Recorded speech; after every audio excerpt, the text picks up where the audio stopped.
Hi guys, and welcome back to the channel. If you're new here, I'm Vandy, and if you're a returning subscriber, welcome back. We are currently in the middle of our Becoming a Better Braider series, where we're focusing on using the tools and the resources we have to become more efficient, turn over more clients, and make more money. One of those efficiency tools is mastering parting maps. If you caught last week's video, we did the industry standard medium knotless box parting map. So if you missed that, make sure you go back and watch that video and save it for follow along because it is step by step.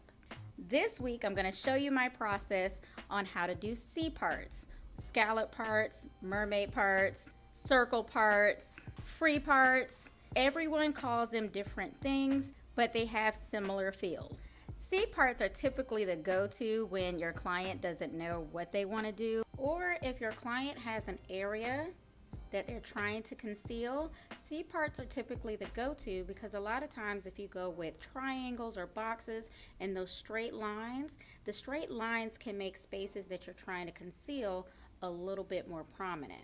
So even though we say sometimes free parts are free parts, there's still a method to the madness so that you can work more efficiently and you can create consistent results for your clients. So let's not waste any more time. Grab your notes and let's get started.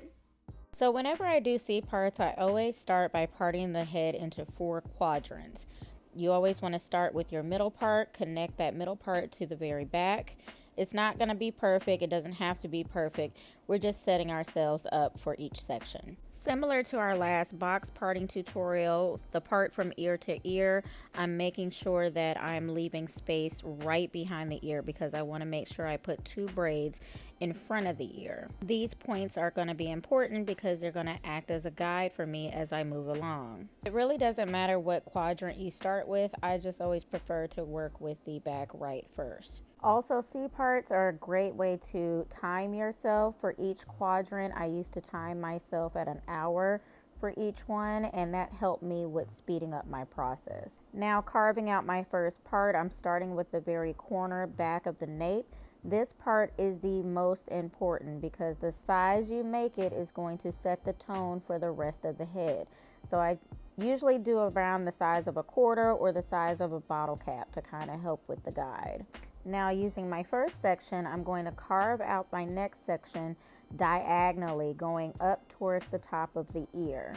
And by doing so, I'm basically pretending like the other half of the circle is on the other end of that side. And I'm using the middle of the section as a guide to place the one on top of it.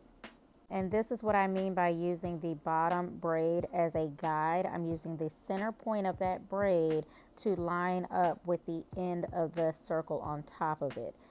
Still the same thing as bricklayering. We just want to make sure that the braid on top falls into the spaces at the bottom.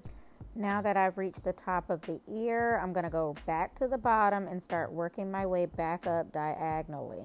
Again, using the middle point of the braids beside each other as a marker for where to start my C and end my C. If you are a pre-parter type of person, it's okay to pre-part and go back and clean up later. However, I feel like it just takes more time when you do both steps separately. So we're going to continue moving up the quadrant diagonally. The goal is to keep moving towards the center at the top of the head. And of course, because we have those straight lines on each side, we're going to run into areas where we're going to have to pretend like half of the C is there. So that's what I'm doing here. I'm just carving out my braid section for that part because I know that's going to be half of a C when I get back to that other side. So I'm just moving that out of the way. And then I'm going back to the back and I'm going to carve out my C for the other side. So that's going to keep the continuation of the pattern as you move along. And when we start working on the other sides, they're just going to connect together like building blocks. And once I have those pieces carved out, I can continue with my pattern for the section, starting with the next step up.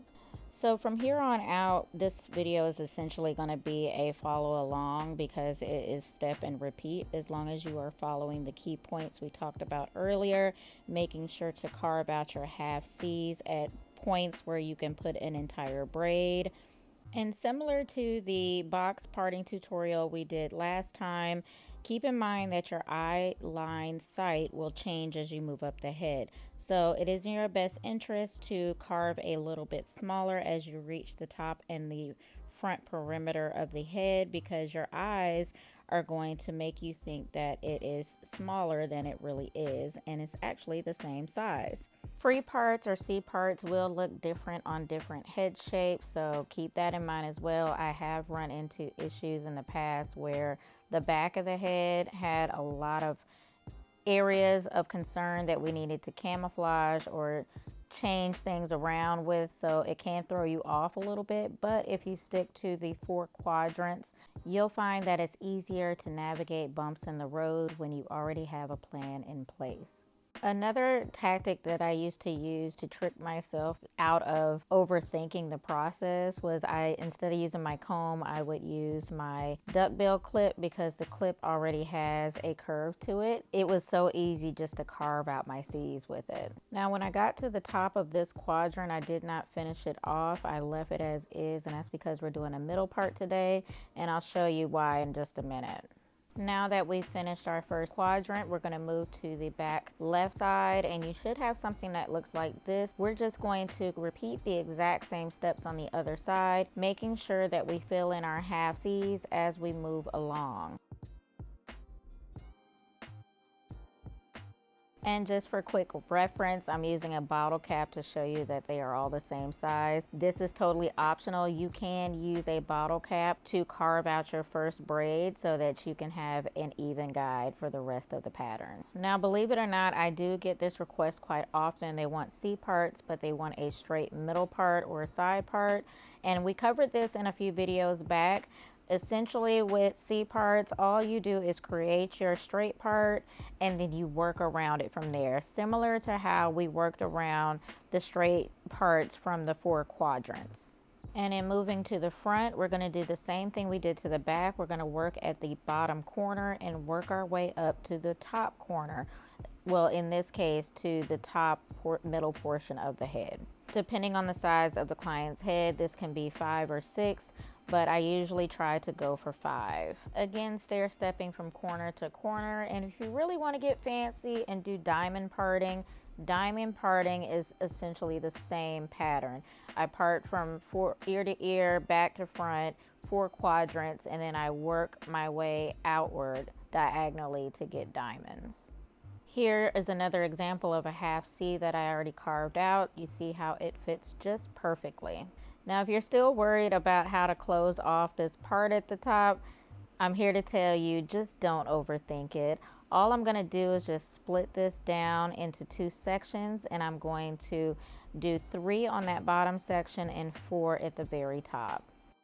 And now that I'm on the other side, finishing off that section, everything is just falling right into place.